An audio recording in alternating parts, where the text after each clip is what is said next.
Sobre Santo Tomás de Aquino, entendimiento y voluntad, vamos a tratar la cuestión 82 y 83 completa. No se va a omitir ningún artículo. Esto va a hacer que la presentación sea un poco más extensa y menos detallada. Vamos comenzando. El artículo 82 sobre la voluntad va a tener, perdón, la cuestión 82 sobre la voluntad va a tener 5 artículos. Los están viendo.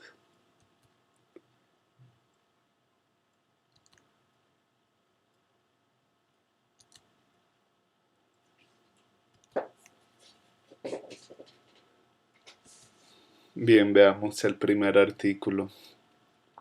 Lo que la voluntad desea o no desea, lo desea por necesidad. Parece que la voluntad nada desea por necesidad. Esta afirmación no es de Santo Tomás. La estructura de la Suma Teológica es que en cada artículo va a exponer primero lo que otros dicen, después cómo lo fundamentan y después lo que él dice. Por eso le recomiendo poner atención a las soluciones, que eso va a ser la conclusión, precisamente la conclusión de Santo Tomás. Estoy poniendo toda la información porque quiero que vean más o menos la estructura que sigue la Suma Teológica. Parece que la voluntad nada desea por necesidad. Quienes señalan esto: San Agustín. El filósofo, cuando Santo Tomás va a hablar del filósofo, estará hablando de Aristóteles.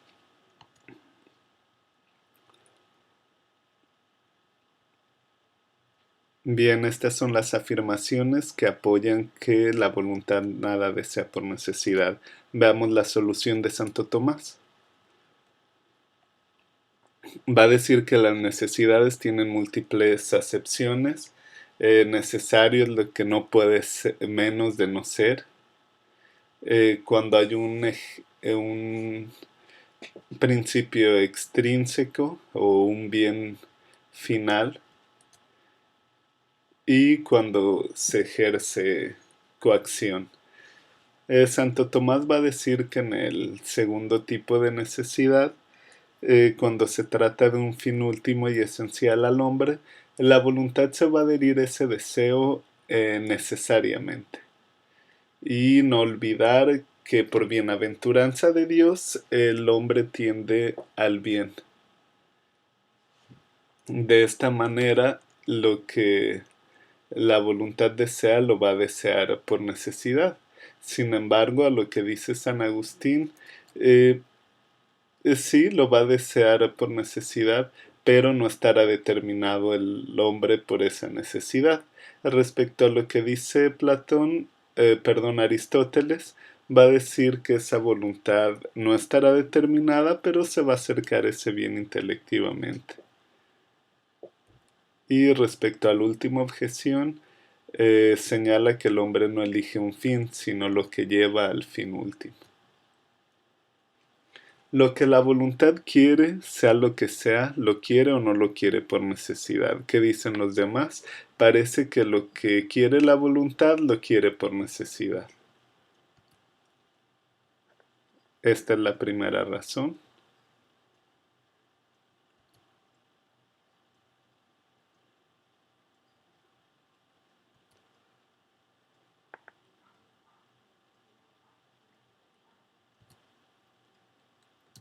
¿Qué dice Santo Tomás al respecto?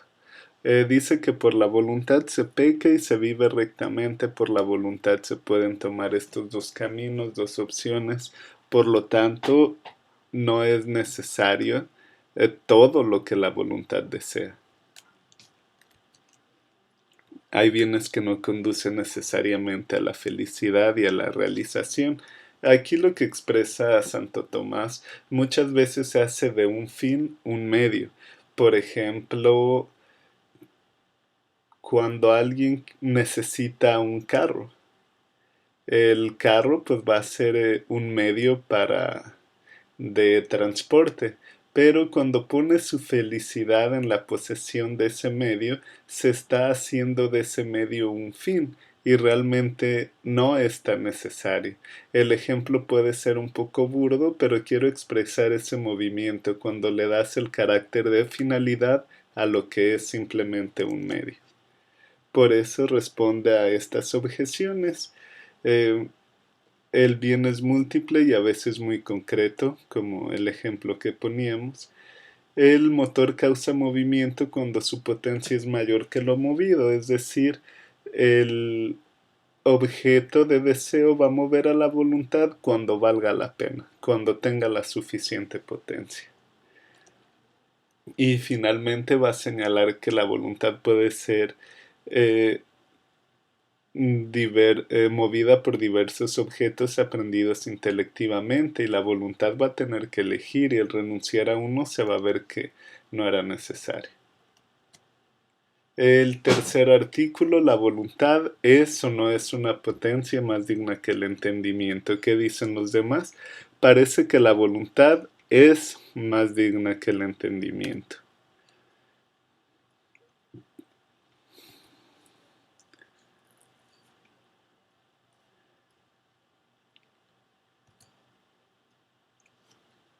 Estas son las tres afirmaciones que apoyan esto, que la voluntad es más digna que el entendimiento. Veamos. Y esta va a ser la solución de Santo Tomás. La superioridad puede considerarse de dos formas, de una forma absoluta y relativa.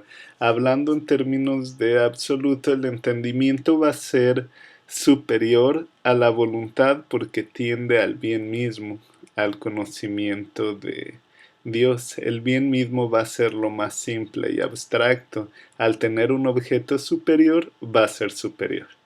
Ya de manera relativa es cuando se ejerza el uso de la voluntad o del entendimiento en otros objetos más específicos. El que tenga un objeto superior va a ser superior. Respecto a esto dice Santo Tomás: es mejor amar a Dios que conocerle, y es mejor conocer las cosas que amarles. Recordemos que para Santo Tomás el camino hacia Dios va a ser el conocimiento de la realidad. Digamos que la realidad habla de Dios y es lo que dirige al bien mismo. Esto va a hacer que el intelecto sea una potencialidad superior y que va a responder a las objeciones anteriores. Va a decir, el bien más bien es una especie de verdad y solo se va a reconocer por el intelecto, por lo tanto va a ser superior. Va a señalar que el intelecto es necesario y finalmente va a decir que se ama a Dios por virtud de la caridad, no por virtud de la voluntad misma.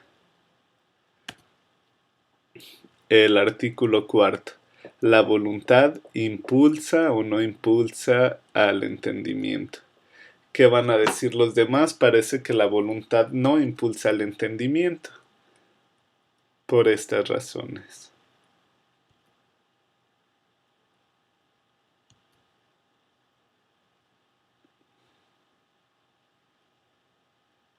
Bien, ahora veamos lo que afirma Santo Tomás.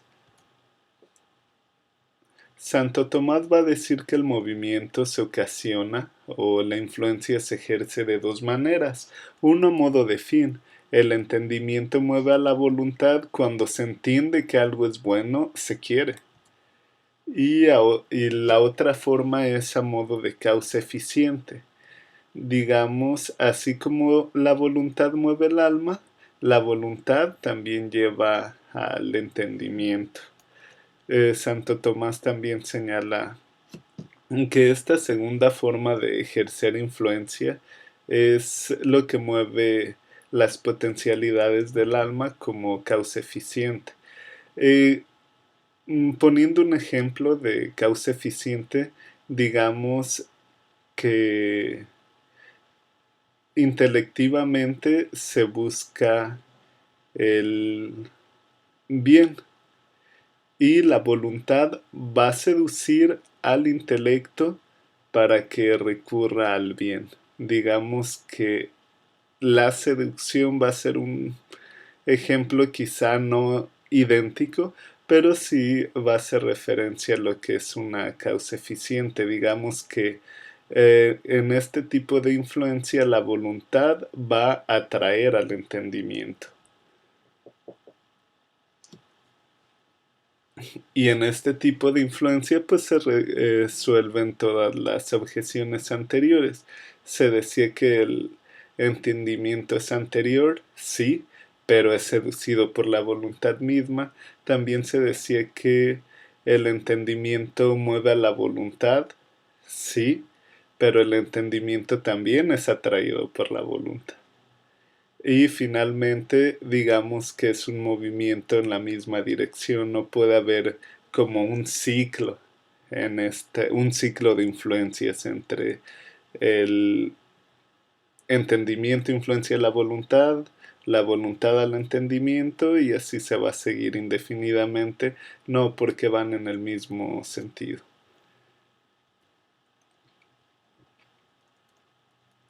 El último artículo de la cuestión 82.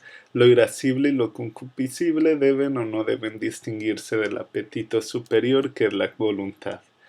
¿Qué es lo que dicen los demás? Parece que lo irascible y lo concupiscible deben distinguirse del apetito superior que es la voluntad.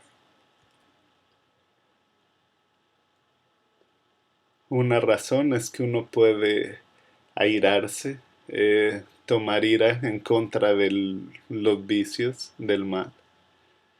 Lo irascible llega a la esperanza y lo concupiscible a la caridad, que estos ya son actos intelectivos. Y después, ninguna potencia sensible es parte del alma, pero la voluntad sí. Por lo tanto, irascible y concupiscible estarían a la par o dentro de la voluntad, que es una actividad de la razón. Es una de las facultades de la razón. ¿Cómo soluciona Santo Tomás esto? Primero va a decir que lo irascible y lo concupiscible no son parte del apetito intelectivo llamado voluntad. ¿Por qué? Porque están basados en el conocimiento sensible y la voluntad busca el conocimiento universal. Si recordamos los grados de conocimiento, entendimiento y voluntad van a ser parte del conocimiento racional superior. Y el conocimiento sensible pues, era el primer escalón solamente. Por lo tanto, el apetito, los apetitos sensibles, lo irascible y lo concupiscible no pueden equipararse a la voluntad. Y Santo Tomás responde a las objeciones de esta manera. La búsqueda irada contra un vicio no es una acción del intelecto, más bien es una reacción hasta un tanto visceral. Estos bienes no se alcanzan por dichos apetitos. La esperanza y la caridad no se alcanzan por el apetito irascible y concupiscible, sino por el dominio de ellos. Y finalmente, pues para Santo Tomás resulta evidente que lo irascible y lo concupiscible no están inscritos en el alma porque son parte de el conocimiento sensible, no del conocimiento racional. Bien, vamos a pasar a la cuestión 83, por suerte. Esta tiene menos artículos. Primero, ¿el hombre tiene o no tiene libre albedrío? Después se trata de definir qué es el libre albedrío. Después si es eh, pot- eh, una potencia apetitiva o cognoscitiva. Y después, ¿qué relación tiene con la voluntad?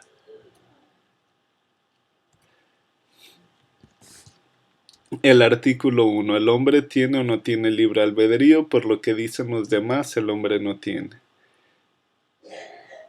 ¿Por qué? Porque todo lo que tiene libre albedrío hace lo que quiere.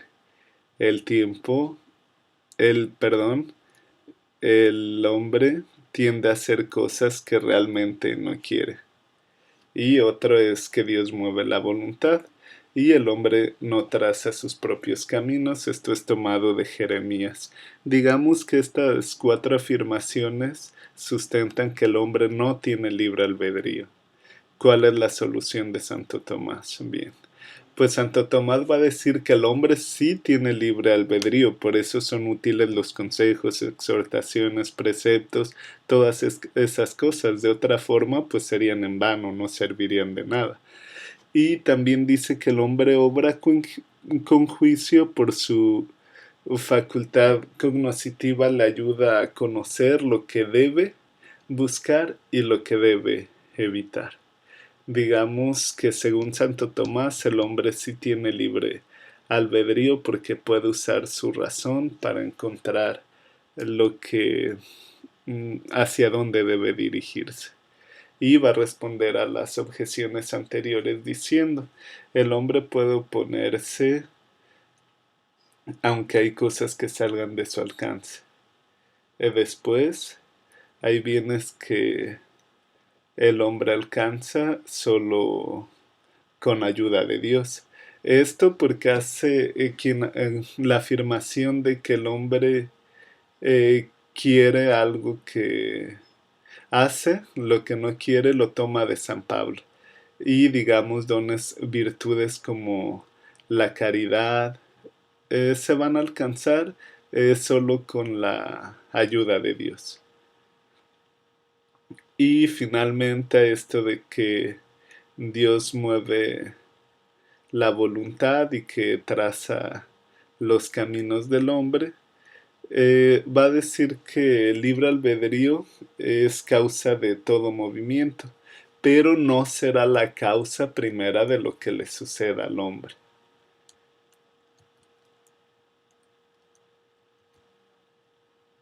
Bien, el segundo artículo. ¿El libre albedrío es o no una potencia? Los demás dicen que parece que no, o que no es una potencia, es simplemente un juicio, un hábito del alma, y además no puede ser una potencia porque puede ser anulada por el pecado. ¿Qué es lo que dice Santo Tomás? En sentido gramatical llamamos libre albedrío a un acto concreto, pero el libre albedrío es más que el acto, la facultad de realizar ese acto.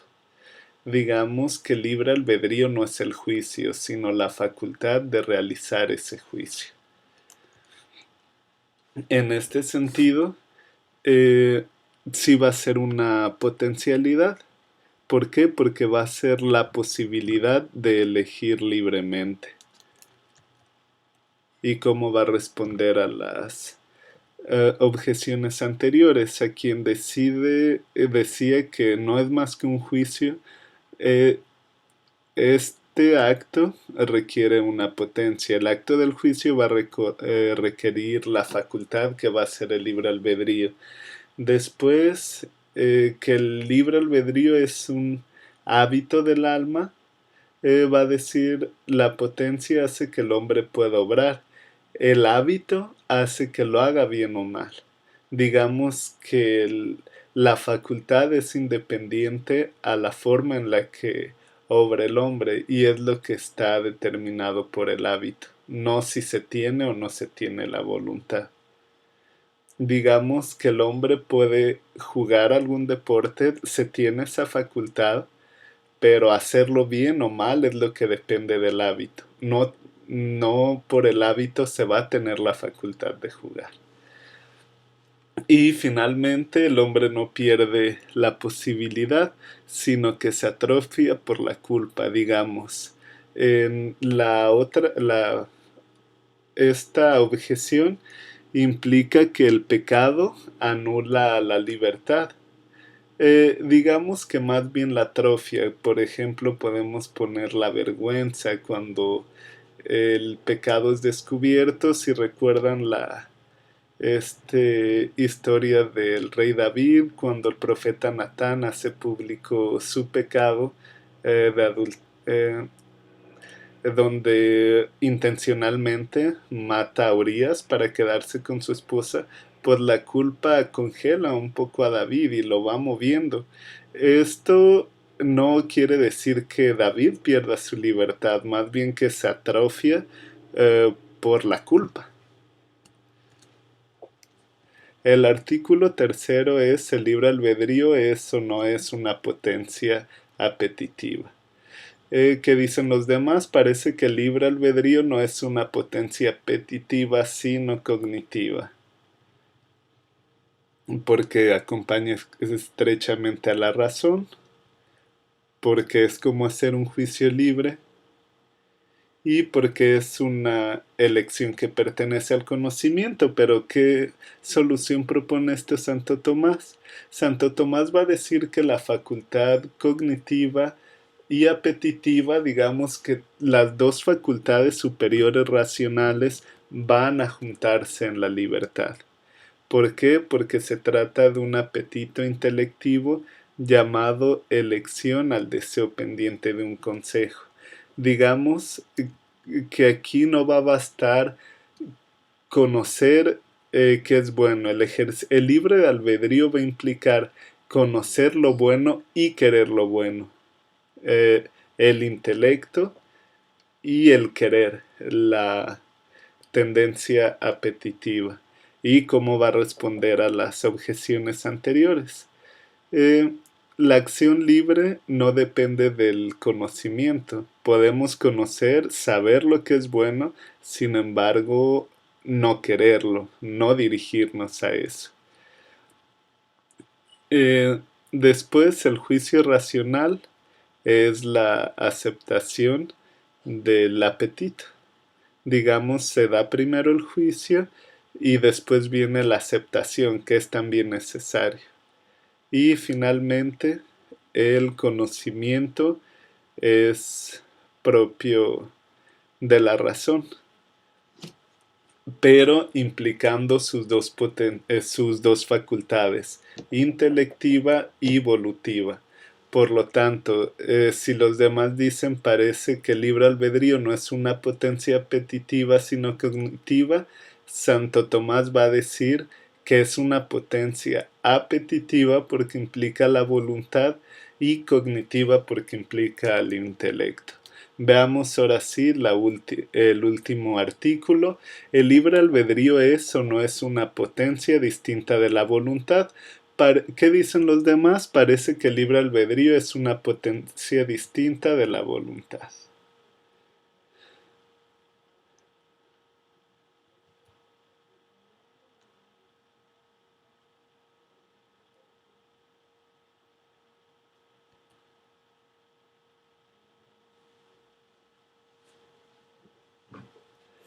Estas son las tres afirmaciones que sustentan que el libre albedrío es una potencia distinta que la voluntad. Digamos que libre albedrío y voluntad no es lo mismo. Veamos cómo lo soluciona Santo Tomás. Así como entender y razón son actos de una misma potencia, el elegir y el querer son actos de la misma potencia. En consecuencia, la voluntad y el libre albedrío no son dos potencias, sino una sola. Esto va a llevar a dichas afirmaciones, que es como que es lo que Santo Tomás responde a las objeciones anteriores. Búlesis y télesis se distinguen por la diversidad de actos, digamos. La voluntad y la tendencia a se van a distinguir por la diversidad de actos. Sin embargo, en potencia, a nivel de potencialidad son lo mismo. Y así también se va a responder a la siguiente objeción, donde se decía que la voluntad tiene por objeto un fin y el libre albedrío la elección de dicho fin.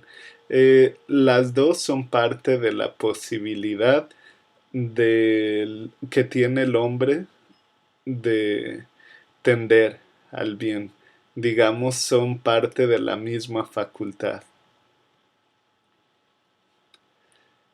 Y finalmente va a señalar que el entendimiento es el motor de la voluntad. Por eso, si el entendimiento tiene dos potencias, un agente y una posible, la voluntad va a tener igual dos potencias, que sería la voluntad y la libertad. No, más bien el entendimiento es el motor de la voluntad, que es donde estará el libre albedrío. Bien, pues esto es todo. Si tienen alguna duda, tienen mi correo. Espero que estén bien y muchas gracias.